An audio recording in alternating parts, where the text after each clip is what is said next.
So we're going to be talking about air infiltration, and air infiltration is enemy number one. Where does air infiltration occur?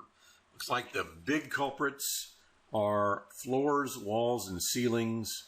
The next biggest culprit are ducts in your house that probably in the attic space where they've been damaged over time or just poorly installed.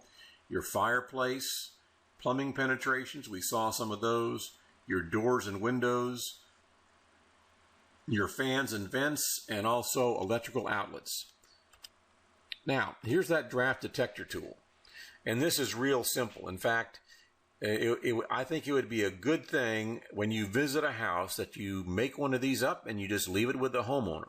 Because all it is a pencil with a piece of saran wrap, you know, that sticky stuff that is real flimsy and it blows real easy. So you can walk around the house where you suspect you have air leaks, like at an electrical outlet. And you can use this tool because that flap will easily blow and you'll be able to see what's going on. Now, another thing you can use are smoke pencils, but this is something that anybody could make on their own and be able to see the movement of air. So here's all the places where air infiltration can occur. And we were just a minute ago up in the attic and we saw ductwork that was messed up. We saw light fixtures here where air was coming through. So there's all kinds of places in the attic that we've already reviewed. And then through the plates of the house where the floors meet, between the first floor and second floor, and between the first floor and the basement. Those are all areas. And so you can study this picture, and windows and doors, those are all areas where air infiltration can occur.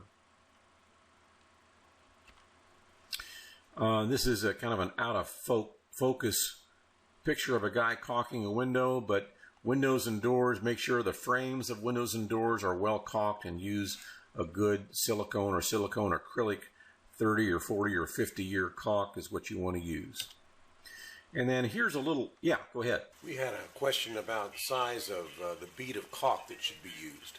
That's probably going to vary. If you've got a bigger gap, you'll need to run one. But, you know, what you want to do is to run maybe I would say, without seeing a location, maybe a 1/4 inch to a 1/4 inch bead or so, and then you take your finger and wipe it down so that it kind of creates a smooth surface. So that's kind of the technique. And, you know, the first time you do it, you'll make a big mess. And the next, you know, a half hour later, you're practically an expert. But you just gotta be careful. And I always, when I'm doing it, I have a roll of paper towels when I'm caulking, and I'm constantly wiping my fingers off and throwing the paper towels away. And then I lick my finger because a wet finger kind of makes a smoother line. So you just kind of have to experiment till you get good at it. Now here's an electrical outlet with a foam gasket. And so this is a real simple, and you can get these at the hardware stores. And so what happens is that there's electrical wires and stuff that are coming into the electrical box that's behind this sheetrock here. And so I'm sure if you haven't, try it this winter. But feel electrical outlets and see the air that's coming through. And so what this foam gasket does is it helps minimize that air that comes around and into the home through electrical outlets. So when you put your cover plate on, it compresses around the edge and makes a good tight seal there. So this is a great little idea. This is another out of focus picture, but you can see what's going on. You know, you got a brick wall here. You've got a place where a couple of big pipes are going into the house, and it's obvious that this thing needs to be fixed. And so again, that great stuff foam is the way to do it. Air conditioners. On a cold, windy day, you can feel air coming through that air conditioner. So get on the outside of your house and put a cover over it of some sort. They're available at hardware stores, and you can work on the inside and the outside to help reduce that air infiltration, enemy number one. Around fireplaces, doesn't have a very good shot. If I had time today, I'd take a picture of my fireplace. But all around the perimeter here, I went around and caulked my fireplace. A lot of times the masonry on a fireplace is on the outside of the home. So you can caulk it on the outside, because I guarantee you that's going to be a place, if it isn't caulked, where you're going to lose heat. Now, on my fireplace, because I knew back in 1978 when I built my home that a fireplace is made of stone, and because it's made of stone, can anybody tell me what type of heat losses would be caused by that stone? You would be having conduction losses through that stone, because stone is a lousy insulator.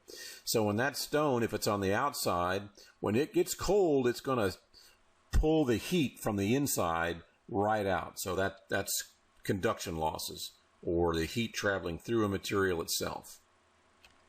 I should bounce back here and also say that the fireplace chase itself, glass doors are a way to help some of those heat losses that literally go up the chimney. You can also put a balloon in the chimney in the wintertime. Some of them are actually you can take in and out, but fireplaces aren't really a great source of heat. They're great aesthetically, but they're not a great source of heat, so you lose heat up the chimney. Attic fans and attic access hatches. This is in a home that I built. We had an attic fan up there. I like to use attic fans, but boy, in the wintertime, they lose lots of heat that come down through it. So what I did was create a styrofoam cork, if you will. This was on a piano hinge, and I would drop it down into the down position, and then once a year I would put this cork up there, use weather stripping to make it airtight, and then I'd take it down in the summertime so I could use my attic fan and cool my house down at night, and then close my house up during the day. And it extended the period of time when I did not have to use air conditioning. Here's a shot of a ceiling fan where they've used styrofoam insulation around the perimeter. You can see this little white line here. That's weather stripping, so that when this lid comes down, it has a place where it'll seal, and in the wintertime keep that cold air from coming down into the house itself.